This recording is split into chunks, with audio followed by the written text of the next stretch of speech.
ঠিক আছে, এর আগে আমরা 1 2 গুলো করিয়েছি তাই না? এখন আমরা 4 5 সবাই রেসপন্স করবে কিন্তু, ঠিক আছে? 4 5 3 4 5 3 4 5 একই ক্যাটাগরির অঙ্ক, 3 4 5 একই ক্যাটাগরির অঙ্ক। তার মধ্য থেকে আমি যে কোনো একটি করে দিব, সেটা হচ্ছে কয় নাম্বার? 5 নাম্বার। 6 নাম্বার 5 নাম্বার পাইতে বলছে অনেকে, ওই জন্য 5 নাম্বারটা করাচ্ছি। a স্কয়ার b ইনভার্স কত? 1 a ইনভার্স 2 b। বাহিরে কি আছে? বাহিরে কি আছে? Whole square. এটা হচ্ছে আমাদের দ্বারা, এটা হচ্ছে কি আমাদের দ্বারা। মনোযোগ। তাহলে আমরা এখানে ব্র্যাকেটের ভিতর যে ইনভার্স গুলো আছে এগুলো নিয়ে কি করতে হবে? a স্কয়ার ইনটু এখানে কি আছে? a এবং b এর মাঝামাঝি সম্পর্ক কি?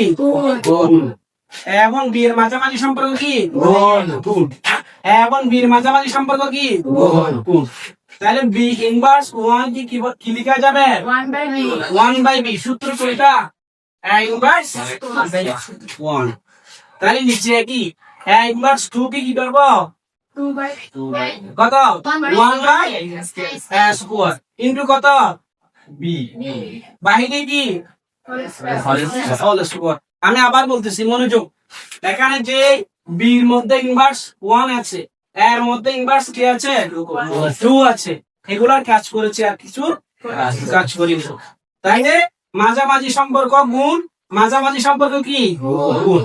b ইনভার্স 1 কে ভেঙে 1/b, a ইনভার্স 2 কে ভেঙে 1/a স্কয়ার। সূত্র আগে শিখিয়েছি, a ইনভার্স 1 a ইনভার্স 2 মানে 1 কি? a square. a ইনভার্স 3 মানে 1 কি? a cube. সূত্র ঠিক আছে। তাহলে আমরা গুণ, পাশাপাশি যে গুণ আছে এগুলো আমরা গুণ করে দিব। গুণ মানে কোথায় যাবে? উপরে চলে যাবে। গুণ মানে কোথায় যাবে?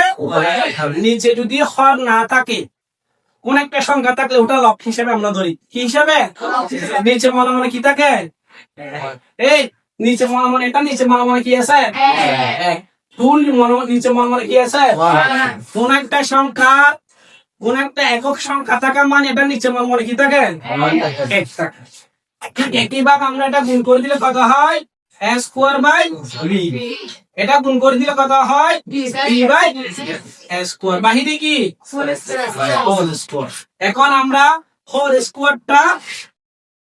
স্কয়ারটা কি করে দিব? গুণও করে দিতে পারি, দুই ভাবে করা যাবে। মনোযোগ।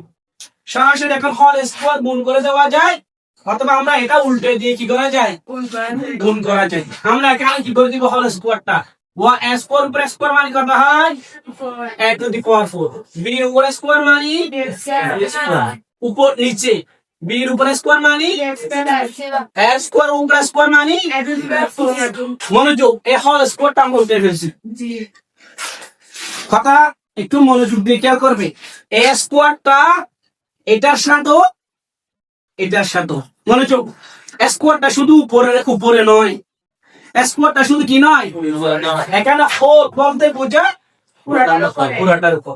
ওই জন্য a স্কয়ারটা সবগুলো পদের সাথে কি করতে হবে? ভগ্নাংশ কয়টি এখানে? ভগ্নাংশ কয়টি? দুইটি। দুটোটা ভগ্নাংশের হর এবং লবের সাথে ওই স্কয়ারটা কি করতে হবে? আমরা গুণ করে এরকম পেয়েছি। এখন এখানে ভগ্নাংশ কয়টি? ভগ্নাংশ কয়টি?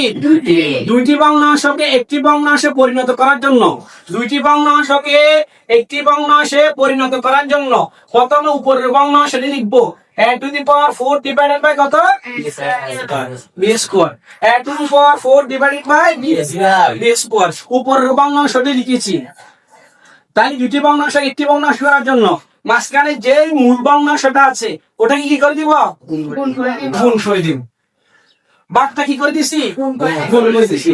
নিচের যে ভগ্নাংশটা আছে ওই ভগ্নাংশ উল্টে যাবে। বাঘ চিহ্ন গুণ চিহ্ন করে দিলে নিচের ভগ্নাংশ কি হয়ে যায়? উল্টে যায়। তাই উল্টে গেলে কি হবে? a to the power 4 কোথায়? উপরে। b স্কয়ার কোথায়? নিচে। তাহলে আমাদের কাজ প্রায় শেষ পর্যায়ে। উপরে গুণ, নিচে গুণ। উপরে গুণ করলে কত হয়? a to the power। এখানে একটা সূত্র আছে, একটু মনোযোগ। গুণ বৃত্তি একই রকম হলে বৃত্তি দুটোটা কি একই রকম। মনোযোগ, a টু দি পাওয়ার 4 বৃত্তি দুটোটা একই রকম হলে দুইটা মিলে একটা পাওয়ার পাওয়ার কি পাওয়ার পাওয়ার কি তাহলে কত হয় a টু দি পাওয়ার 8। আমরা a টু দি পাওয়ার 8 পেয়েছি।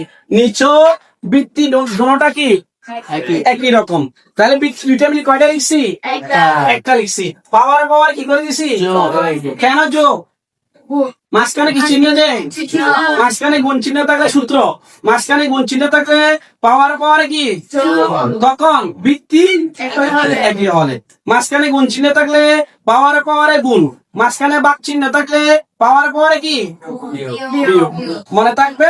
অঙ্কের প্রেক্ষিতে যে দুটি সূত্র প্রয়োগ হচ্ছে এখানে ওই দুটি সূত্র মনে রাখবে। একটা হচ্ছে মাঝখানে গুণ চিহ্ন থাকলে পাওয়ার পাওয়ারে কি কখন বৃত্তি কি হলে মাঝখানে বাক চিহ্ন থাকলে পাওয়ার পাওয়ারে কি কখন তাহলে এটাই আমাদের অ্যান্সার।